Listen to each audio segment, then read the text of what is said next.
Mesdames et messieurs, bonjour, bienvenue avec ce jour spécial qui constitue l'anniversaire de l'indépendance du Sénégal, 64e indépendance, anniversaire d'indépendance du Sénégal, ce 4 avril 2024. Et vous le savez donc, pour la circonstance, le président de la République, son Excellence, M. Bassirou Diomaye Faye, va procéder à une cérémonie de levée des couleurs au Palais de la République. Ce sera dans quelques instants avec tout son gouvernement pour ce jour spécial de notre accession à la souveraineté internationale. Alors, sans plus tarder, nous allons tout de suite retrouver Aboubakry Kane qui est au Palais de la République. Aboubakry, bonjour. Je vous aperçois. Bienvenue et bonne fête d'indépendance. Bonne fête d'indépendance également à tout le peuple sénégalais. Merci, Cheikh Ahmadou Bamba Gueye. Bienvenue au Palais de la République où le décor est déjà campé pour vous faire vivre donc le 64e anniversaire de l'accession du Sénégal à la souveraineté internationale, la première avec le plus jeune président élu de l'histoire politique du Sénégal, en l'occurrence son Excellence Bassirou Diomaye Faye. Avec moi pour vous faire vivre donc ces moments de télévision, Omar Nying. Omar, aujourd'hui est un grand jour, comme Bamba l'a dit, un jour qui consacre l'accession du Sénégal à la souveraineté internationale. La fête de l'indépendance, Aboubakry, bonjour. Bonjour, cher Bamba, et à tous les téléspectateurs de la télévision nationale. C'est un moment extrêmement important, vous l'avez rappelé. Généralement, on avait droit à un défilé sur le boulevard de la nation, grandeur nature, mais cette année, le président de la République nouvellement élu, Bassirou Diomaye Faye, a choisi de célébrer donc cette fête de l'indépendance dans la sobriété. C'est ce qui explique cette cérémonie solennelle de levée des couleurs.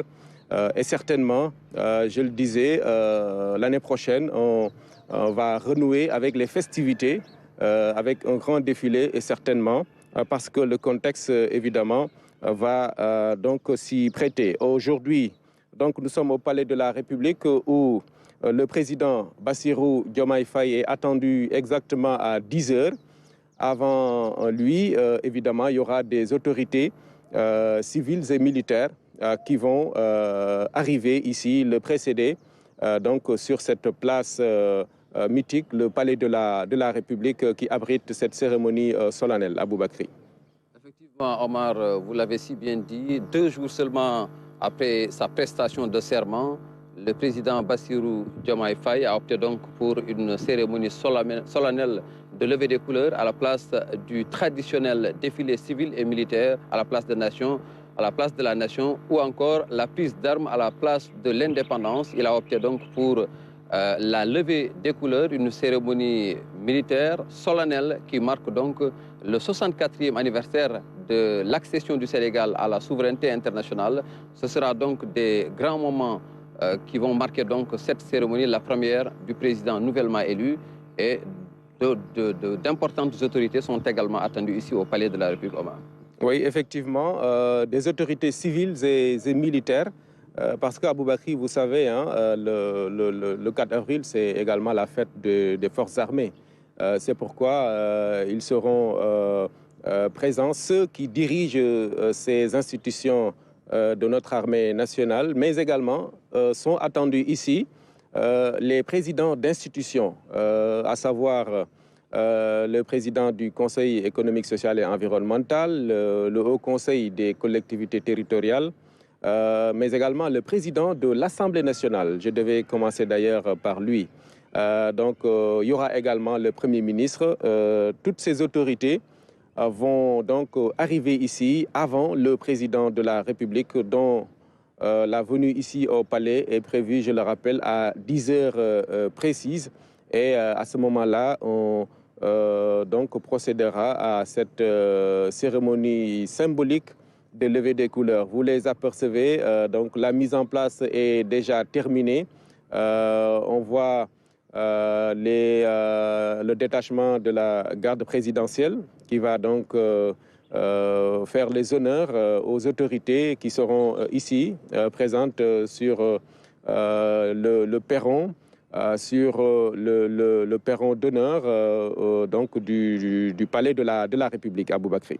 Omar ni nga ko waxee noonu la Cheikh Ahmadou Bamba wax na ko sànq tey bés bu màgg la ndax bés boo xam ni la Sénégal day màggal bés bi mu moomee boppam mu di juróom benn fukk ak ñeenteelu anniversaire indépendance su Sénégal ñu nag fii ci makkaanu njiitu réew mi RTS indi fi dispositif bu am solo pour waneleeg askan wi li nga xam ni mooy xew fii ñu ngi xaarandi donc njiitu réew mu bees mi di Bassirou Diomaye Faye ñu ngi koy xaar fii ci bu 10 heures jotee laata muy ñëw nag am na yeneen autorités yoo xam ne ñu ngi leen di xaar ñu ñëw war a mën a fekkee lii di levée des couleurs fii ci palais de la République li ñu leen mën a xamal rek moo di kii nga xam ni mooy le colonel Adama Gueye di gouverneur militaire du palais moom jot na yegg si ba palais donc ñu ngi xaarandi yeneen autorités yi comme ni ko Omar waxee président assemblée nationale président conseil économique social et environnemental waaye itam yeneen autorités yoo xam ne dinañ ñëw fekkee lii nga xam ne mooy levée des couleurs ñu koy amal fii ci makkaanu njiitu réew bi. Voilà, Aboubacry, à l'instant ñu ngi apercevoir ki nga xam ni mooy chef d'état-major particulier du président de la République moom mooy ñëw nii kon ñu koy defal ay honneur ngir rek dalal ko jàmm ci cérémonie bu am solo bi.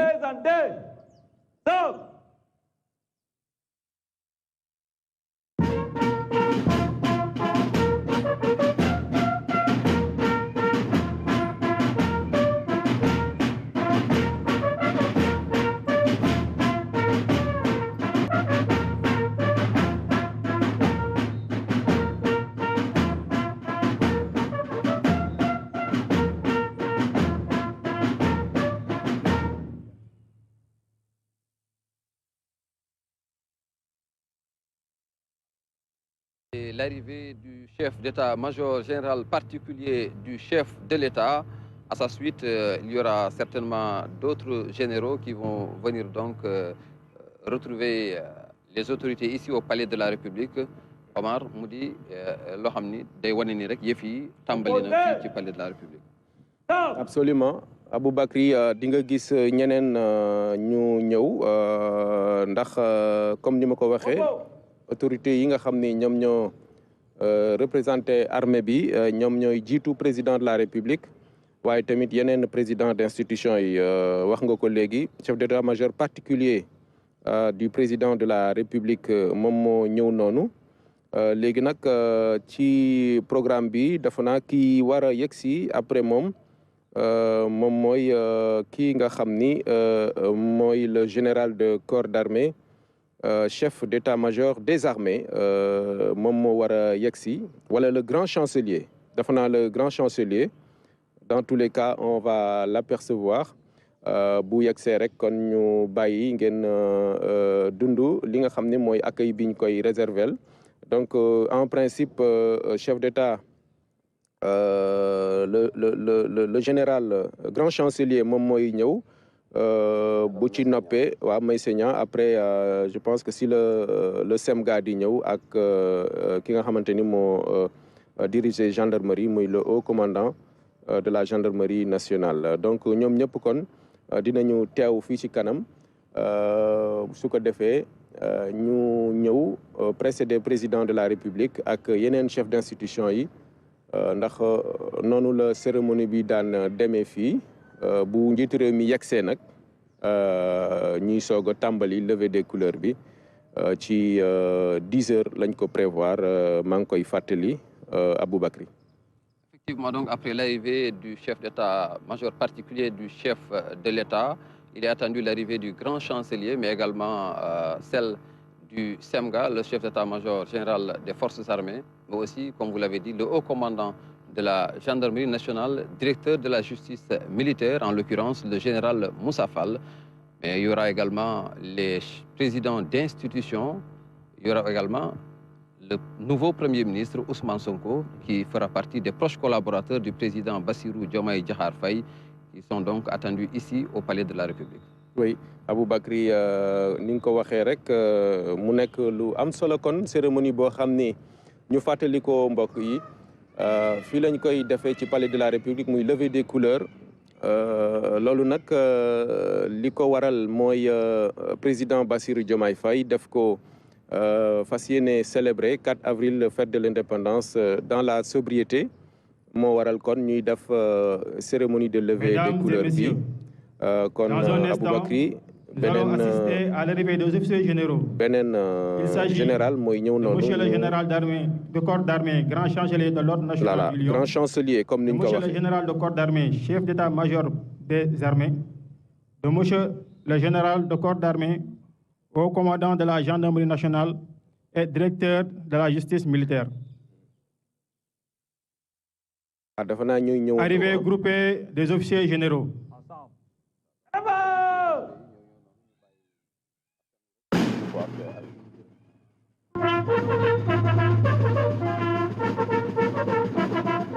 Présentez.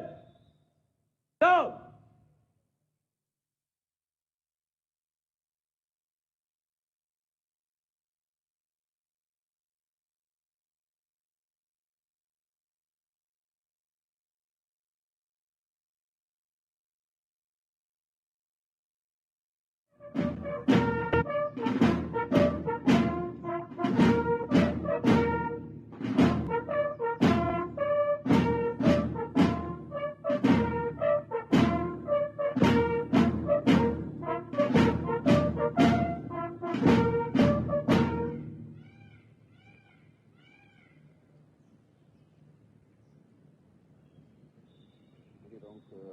Arrivé ñetti généraux yi, en l'occurrence le général Meysegnan, grand chancelier, mais aussi le SEMGA et le haut commandant de la gendarmerie nationale, directeur de la justice militaire.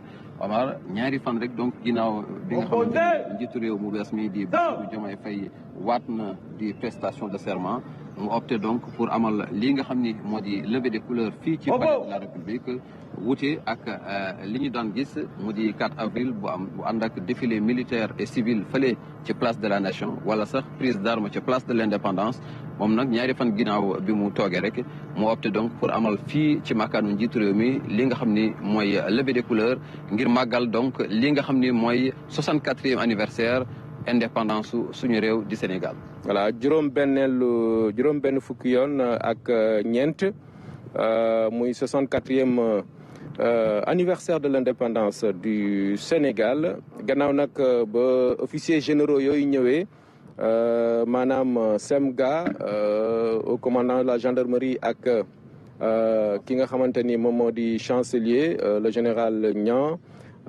dañu opté donc gis nga Aboubacry pour des arrivées groupées donc ci loolu sax mën naa wax ni ñii ñuy xaar après officiers généraux yooyu mooy ñaari ministre yi nga xamante ni ñoo tënk wala boog ñoo jiite kaaraange réew mi muy le ministre des forces armées ak le ministre de l'intérieur donc ñoom ñaar ñooy ñëwandoo suñu sukkandikoo ci programme bi dañ leen di boole ñoom ñaar ñu ànd ñëw donc ni ñu ko gisee ci officiers généraux yi nga xamante ni ñoom ñoo leen jiitu en tout cas mu nekk ñaari ministre Mokhtar Cissé Mouhamadou Mokhtar Cissé ak ki nga xamante ni mooy Oumar Youm en principe normalement ñoom ñooy ànd ñëw fii ci palais de la République Aboubacry.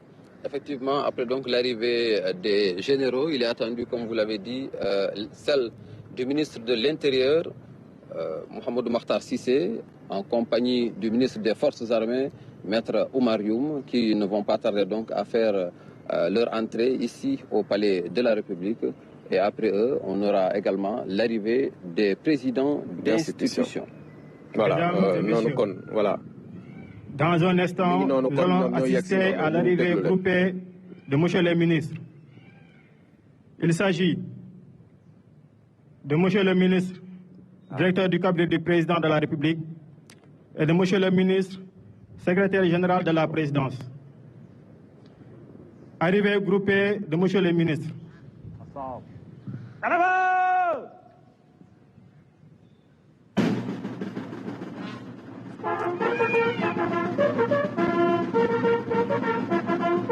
Présentez. Stop.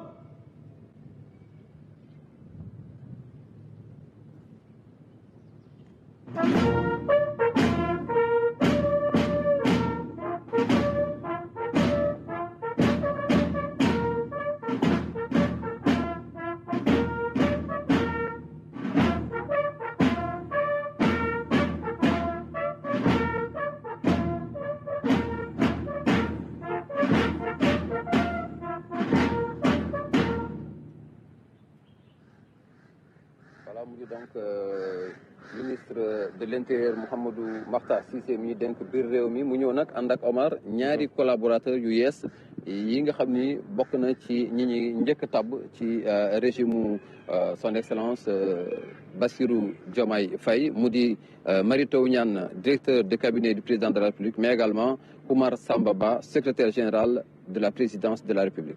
Voilà mu wute kon li ñu annoncé ci programme bi ndax dañ ne woon ministre de l'intérieur la ak MFA ministre des forces armées mais donc comme niñ ko gisee les nouveaux ministres directeurs de cabinet et ministre secrétaire général ñoom ñoo ànd ak ministre de l'intérieur kon ci arrivé boobu nga xamante ni dund nañ ko léegi nag su fekkente ni ne sukkandiku nañu ba léegi ci programme bi donc dinañu assister à l'arrivée des présidents d'institutions donc ñoom it dafa naa ni arrivée groupée lay nekk su ma juumul on attendra de voir mais ci programme bi en tout cas loolu la ñu prévoir mu nekk président des institutions, président Assemblée nationale, Premier ministre, président Conseil économique, social et environnemental, présidente au Conseil des collectivités territoriales. En principe ñoom ñoo ci war a topp bu ñu yegsee nag ñoom si la njiitu réew mi président Bassirou Diomaye Faye di yegsi 10 heures en principe ngir rek ñu tàmbali cérémonie bi. Effectivement, après l'arrivée donc des autorités militaires, on a assisté à l'instant à l'arrivée des autorités civiles, notamment le ministre de l'Intérieur, en compagnie donc des tout nouveaux collaborateurs du président Bassirou Diomaye Faye, le ministre directeur de cabinet Mary Teuw Niane, mais également le ministre secrétaire général de la présidence Oumar Samba Ba. Il s'en suivra donc l'arrivée des présidents d'institutions, comme vous l'avez annoncé.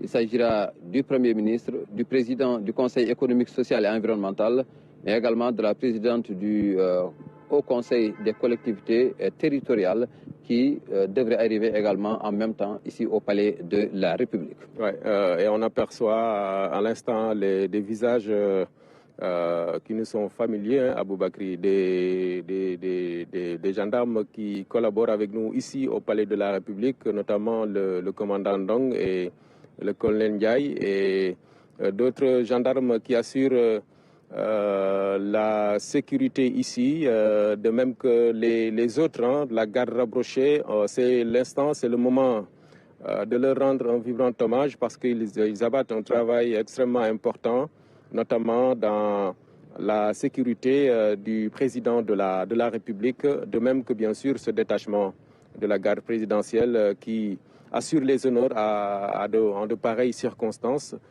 Donc c'est le moment, puisque c'est la fête des forces armées aussi, c'est l'occasion pour nous de leur souhaiter une excellente fête aujourd'hui, 4 avril, Aboubakri.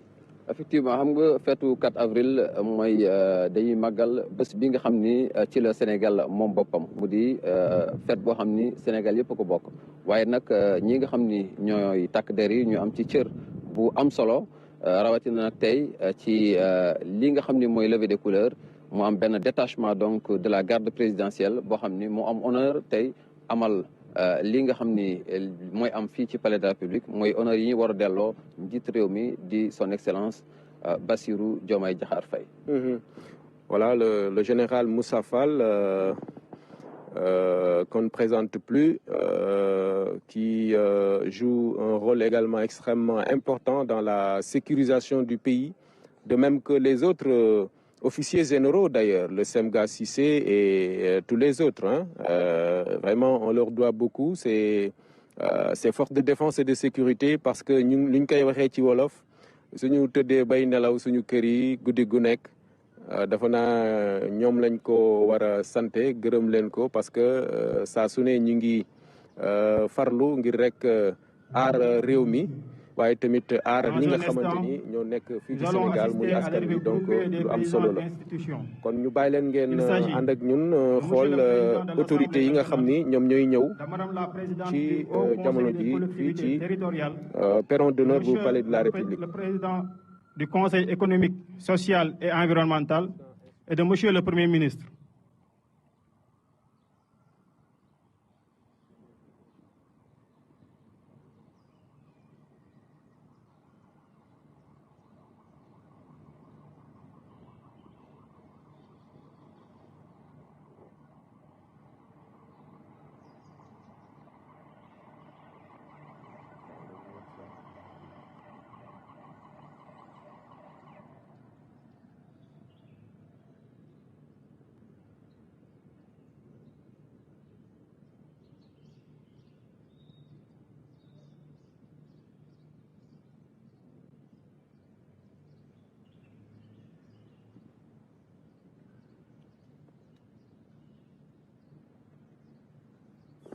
ki nga xam ni mooy maître de cérémonie bi mu ngi doon donc annoncé arrivée premier ministre mu war a ànd ak présidente conseil au conseil des collectivités territoriales ak ki nga xam ni mooy président conseil économique social et environnemental. voilà muy institution yi nga xam ni ñoom ñoo ngànk réew mi ginnaaw président de la république nga xam ni moom moo jiitu ci institution yooyu la. kon ñeneen ñi topp ci moom muy président assemblée nationale ak conseil des collectivités territoriales président conseil économique social et environnemental ñooñu kon di institution yu am solo maître de cérémonie bi annoncé na dafa na premier ministre ak président conseil économique social et environnemental donc su fekkee jàppandi na dafa naa dinañ leen gis ñu yagsi fii ci palais de la République balaa président de la République Bassirou Diomaye Faye di yagsi ndax noonu lañ ko tëralee ci doxalinu cérémonie bi muy lu am solo Aboubacry ñi ngi doon waxtaan ci rôle bu am solo bi nga xam ni force de défense et de sécurité yi ñu ngi koy joué ci suñu réew muy loo xam ni baax na ñu koy fàttali waaye tamit di leen ci sant di leen gërëm ci seen taxawaay. di fàttali également que thème ren bi d'ailleurs ci loolu la jëm mu di le rôle des forces armées dans la cohésion nationale te démb njiitu réew mi ci discours bi nga xam ni mooy discours bi mu njëkk amal fàttali na ko mooy li muy woote mooy jàmm li muy woote mooy Sénégal ànd doon benn ñu ànd juboo donc daa di doxal. te li muy mandargal rek instant bi nii mooy que ni état continuité la ndax président d'institution yi nga xam ni tudd nañ leen sànq ci régime président Macky Sall lañ leen fale woon tey ñu war a mën a ñëw teewee lii nga xam ni mooy première donc levée des couleurs bu njiitu réew bu bees di Bassirou Diomaye Faye li ñu wax rek les hommes passent les institutions demeurent mu di lu am solo également ci taarixu Sénégal. waaw noonu la état tëddee ba tax kon loolu sax moo waral gis nga gis teewaayu. Mesdames et messieurs, arrivée des présidents d'institutions.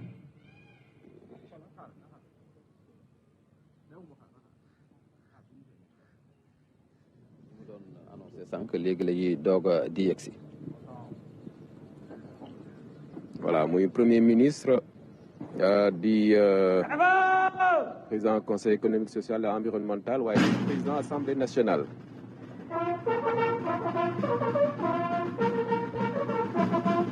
Présentez. Stop.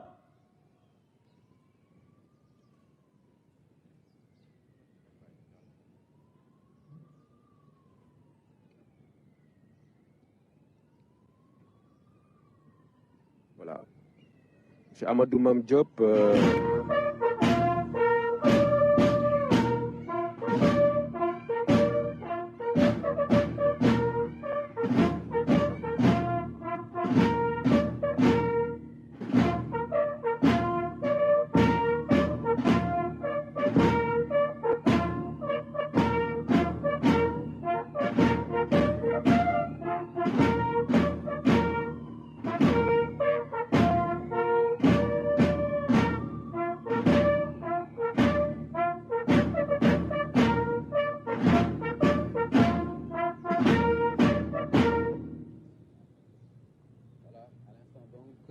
sur fond de la musique des forces armées, vous vivez avec nous l'arrivée du tout nouveau Premier ministre, en l'occurrence Ousmane Sonko, accompagné du président de l'Assemblée nationale Amadou Mame Diop, mais également du président du Conseil économique, social et environnemental Abdoulaye Daouda Diallo.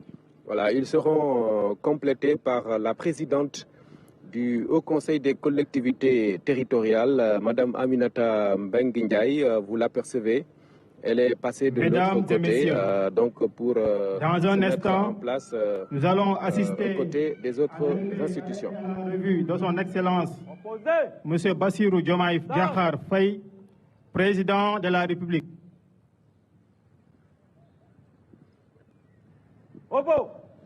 Voilà, donc le maître de cérémonie qui vient d'annoncer l'arrivée imminente du président de la République, Bassirou Diomaye Diakhar Faye, qui dans quelques instants donc va arriver ici au Palais de la République, et ça va marquer donc le début de la cérémonie solennelle de levée des couleurs ici au Palais de la République. Voilà, c'est dans quelques poignées de secondes, on va dire, parce qu'il est 10h moins 2. Dans 2 minutes plus précisément, vous allez apercevoir le président de la République, son Excellence Bassirou Diomaye Diakhar Faye, ici, qui va rejoindre l'assistance, la mise en place déjà prête pour assister, diriger, lui le président, cette cérémonie de levée des couleurs symbolique de la célébration de la fête de l'indépendance de notre pays, 64e du genre Aboubakri. Effectivement, le président de la République va donc à son arrivée passer en revue le détachement de la garde présidentielle avant donc d'assister à la levée des couleurs jusqu'au mât. Et ensuite, il viendra donc saluer les autorités présentes ici au Palais de la République pour assister à cette cérémonie solennelle de levée des couleurs. Voilà, léegi rek kon ngeen gis président Bassirou Diomaye Faye yegsi na fii ci Palais de la République, di ngeen gis maître de cérémonie bi annoncé ko léegi ndax 10 heures pile la waroon dugg si fii 10 heures nag daanaka moins 1 minute. Léegi rek ngeen gis ko mu yegsi kon jaar ci tapis rouge bi ñu rendre ko les honneurs. Voilà, ñu bàyyeek maître de cérémonie bi. Revue de son Excellence Monsieur Bassirou Diomaye Diakhar Faye, président de la République.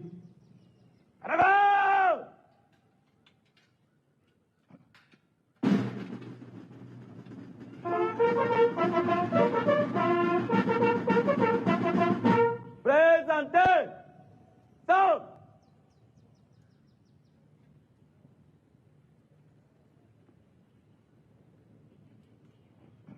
Voilà, le chef de l'État habillé en tenue traditionnelle, une tenue assez symbolique, parce que c'est la fête de l'indépendance. lii day firndeel rek ni moom li mu doon wax démb lu mu gëm la moo di nañu fexe ba wane ni moom la suñu bopp.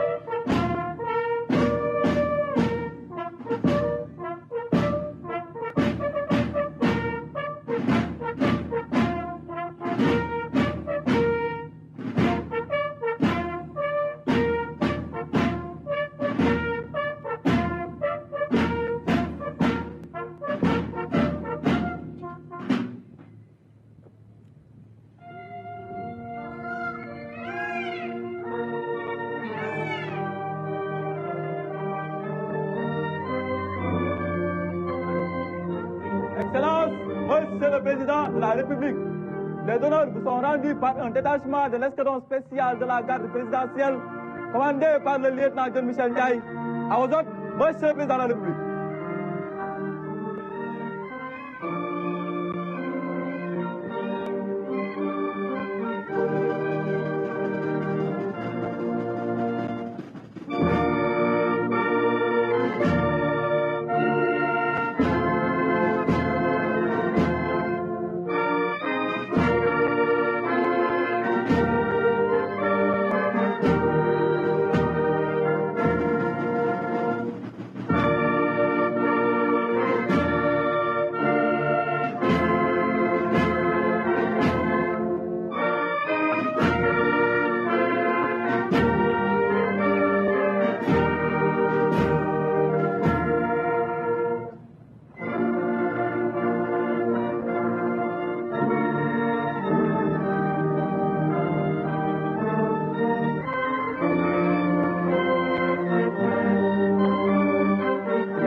Stop.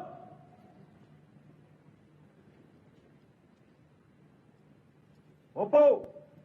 Kalaba. Moment bu solennel yëkkati drapeau.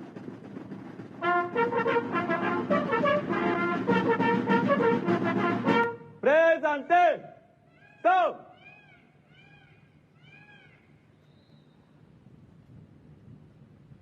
Attention pour les couleurs. Envoyez.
lii nag di bàkku suñu réew di hymne national di wane ne rek ni jëf yi dafa mel ni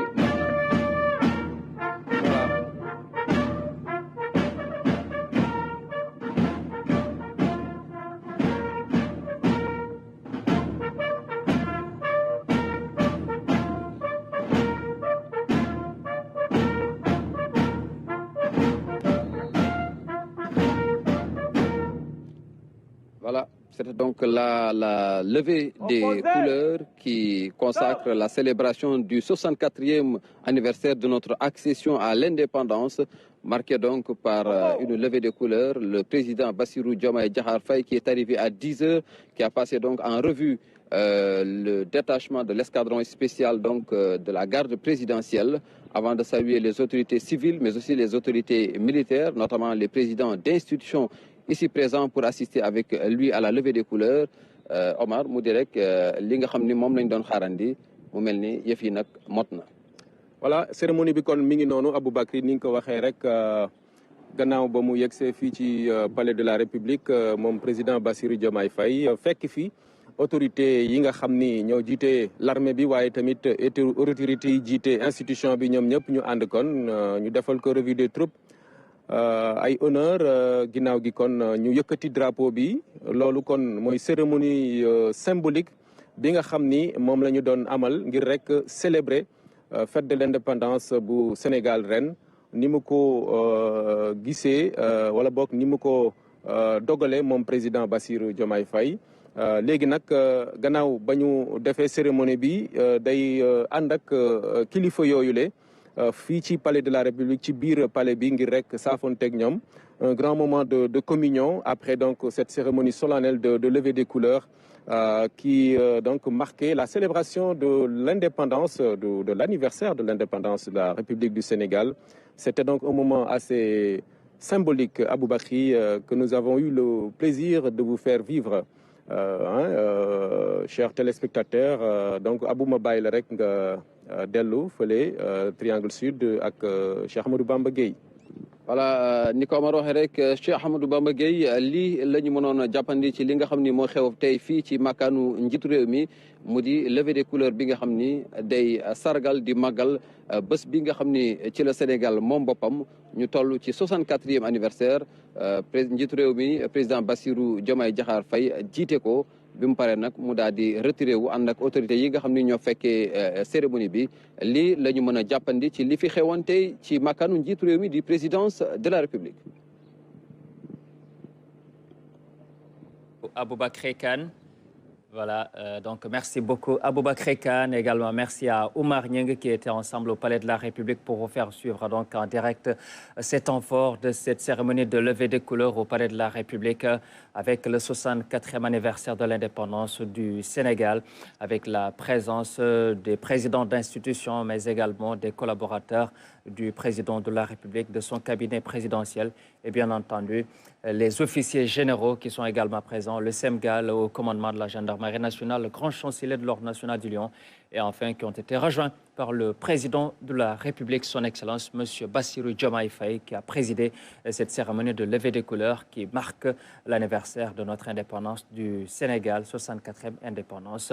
Merci de nous avoir tenu compagnie depuis ce matin. Merci de votre fidélité. Passez d'excellents moments en compagnie des programmes de votre télévision nationale.